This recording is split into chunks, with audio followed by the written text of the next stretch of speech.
warahmatullahi wabarakatuh. Nama saya Zulfa Sabila dari SD Ummul Mukminin. Kali ini saya akan membacakan cerita dari novel yang saya baca pada bulan ini. Adelia Jasmine Nicole, panggil saja ia Adel. Dia adalah anak kedua dari pasangan Geraldi, Samuel Nicole, dan Valen Cynthia Nicole. Adel mempunyai seorang kakak yang bernama Dean Anggara Nicole, adik kembarannya namanya Echa Alisa Nicole, dan adiknya bernama Raka Gunawan Nicole. Adel, ia tak pernah merasakan kasih sayang seorang ibu. Alen, ibu dari Adel, yang tak pernah menganggap Adel sebagai anaknya. Geraldi, ayah Adel tidak tahu apa alasannya Alen melakukan itu pada Adel. Meskipun begitu, Geraldi sangat menyayangi Adel. Adel telah berhasil menjadi pengusaha muda yang terbilang sukses tanpa bantuan keluarganya. Keluarganya bahkan tidak mengetahuinya sebab Adel juga merahasiakannya. Dia memiliki identitas yang berbeda ketika sedang memimpin perusahaannya, bukan menjadi seorang Adel. Di perusahaannya, Adel dikenal dengan nama Donata Prima Zola, biasa disebut Zola. Adel dan Zola memiliki identitas yang berbeda, bagaikan bumi dan langit. Adel berpenampilan cupu dengan rambut dikepang, pakai soplen dan kacamata serta kulit kecoklatan. Sedangkan Zola kebalikannya, berpenampilan modis dan cantik. Hampir tidak ada yang bisa mengetahui bahwa mereka sebenarnya adalah orang yang sama. Penyamaran Adel benar-benar sempurna. Dan kakak Adel yang baru pulang dari Jerman karena kuliah kebingungan dengan keadaan rumahnya dan sikap Adel yang sangat berbeda, cuek dan tak tersentuh. Apri, sahabat Adel, menjadi pendengar setia dalam cerita keluh kesah Adel. Seperti saat ini, Adel sudah muak dengan keadaan rumahnya saat tadi ia mendengar bahwa bundanya mengatakan bahwa sangat menyesal dan menganggap kebaran Adel membawa sial. Apri, kenapa lagi lo? Tanya Apri pada Adel yang sedang duduk di sofa rumah Apri. Hampir setiap hari Adel berkunjung ke rumah Apri. Adel, biasalah Pri, lo pasti tahu kan kenapa lo nggak ngebolehin gue pindah dari rumah itu. Lo nggak tahu rasanya jadi gue gimana Pri. Gue tertekan berada di rumah itu. Gue merasa jadi orang yang paling enggak diinginkan di dunia ini. Apa lo tahu tadi nyokap bilang dia sangat menyesal udah ngebesarin gue. Apa lo tahu gue dengar itu dengan jelas Pri. Gue dengar suara itu sangat jelas. Mendengar ucapan Adel membuat sahabat itu juga ikut hanyut merasakan sakit. Apri memeluk sahabatnya itu dengan erat. Apri, udah lo tahan bentar lagi. Bukannya gue mau lihat lo tersiksa di rumah itu, Del. Lo harus sabar. Sebentar lagi kita lulus dan lo bisa pergi dari rumah itu kalau lo mau. Lo harus kuat, Del. Gue tahu lo itu cewek yang kuat dan enggak lemah, ucap Apri memberi motivasi. Adel mengangguk, tak ingin terbawa suasana.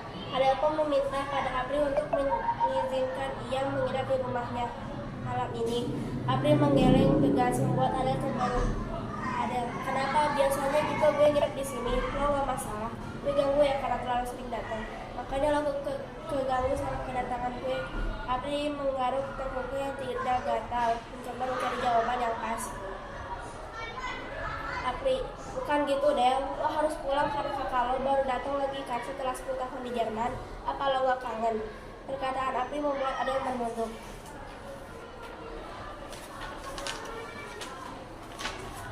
Adel, gue kangen banget, tapi gue gak bisa bilang itu ke Kadean karena keadaan sekarang udah beda, semuanya gak seperti dulu lagi. Rasanya gue pengen banget pergi dari kehidupan mereka, pergi selamanya dari dunia ini. Ucapan Adel mulai ngaco membuat Apri geram. Apri mengangkat dagu Adel dan satu tamparan lolos mendalam sempurna di pipi Adel. Adel meringis merasakan sakit di pipinya. Tamparan Apri tidak main-main. Apri, lo nggak boleh gitu Del. Lo harus bisa hadapin semua masalah lo. Lo nggak boleh putus asa kayak gini. Mana ada yang tangguh, mana ada yang kuat. Ia mencecar rambut tangannya mengelus pipi Adel yang ia tampar. Ucapan Apri dibalas dengan oleh Adel. Adel, gue terlalu capek dengan ini semua. Kenapa Tuhan memberikan gue kesengsaraan bukan kebahagiaan?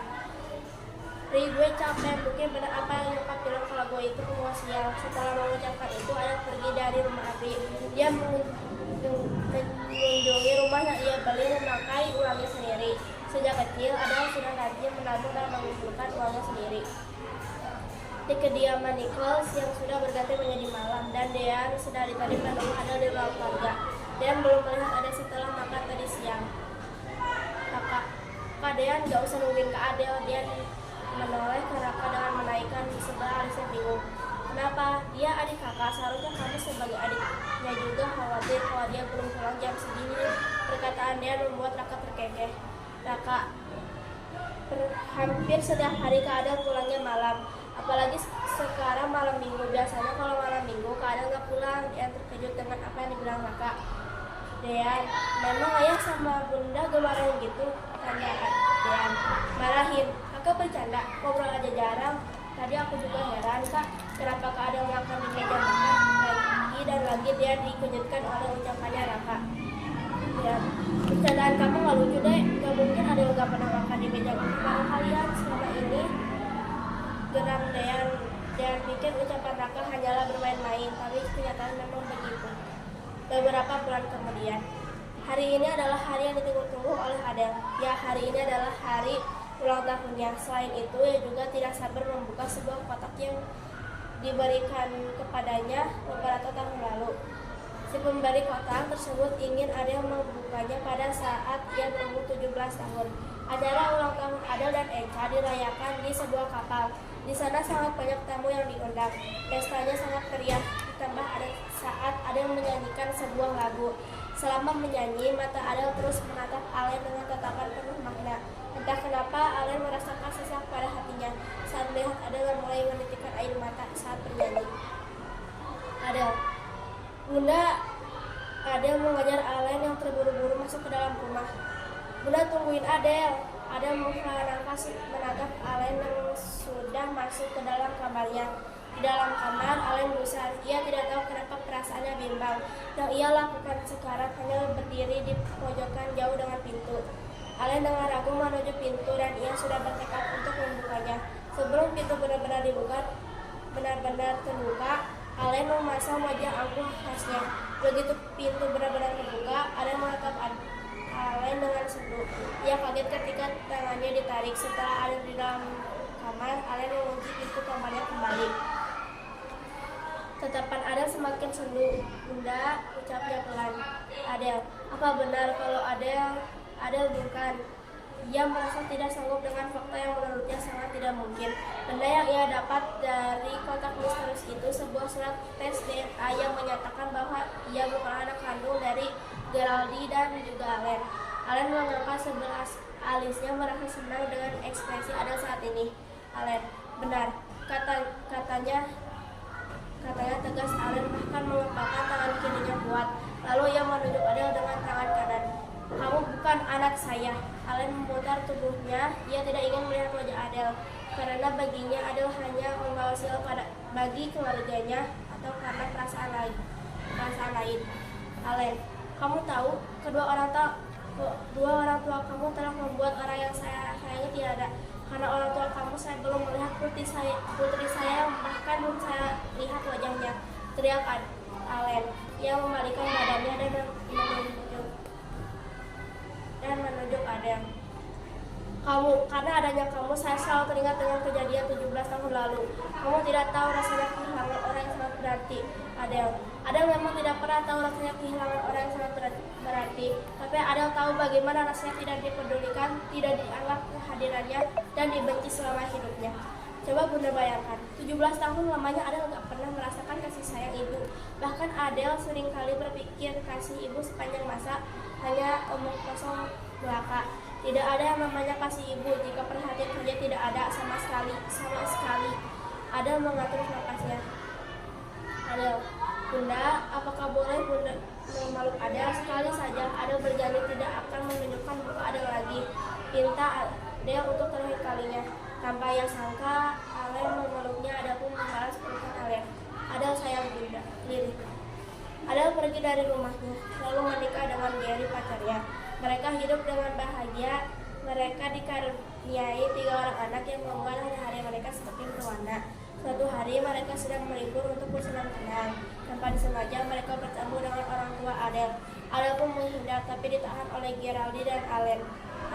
Maafkan Bunda Adel, Bunda salah paham. Bunda sungguh minta maaf. Mohon Alen. Adel, sudah terlambat Bunda, lirihnya.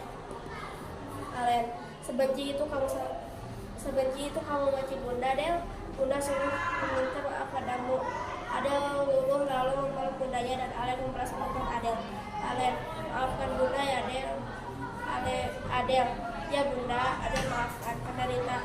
Penderitaan kesengsaraan Adel telah terbalas bahagia. Ia sangat bersyukur. Terima kasih Tuhan. Judul buku yang saya baca pada bulan ini adalah penulisnya Dina Amelia, penerbit Ryan Book, dan jumlah halamannya 233. Sekian dari saja. Assalamualaikum warahmatullahi wabarakatuh.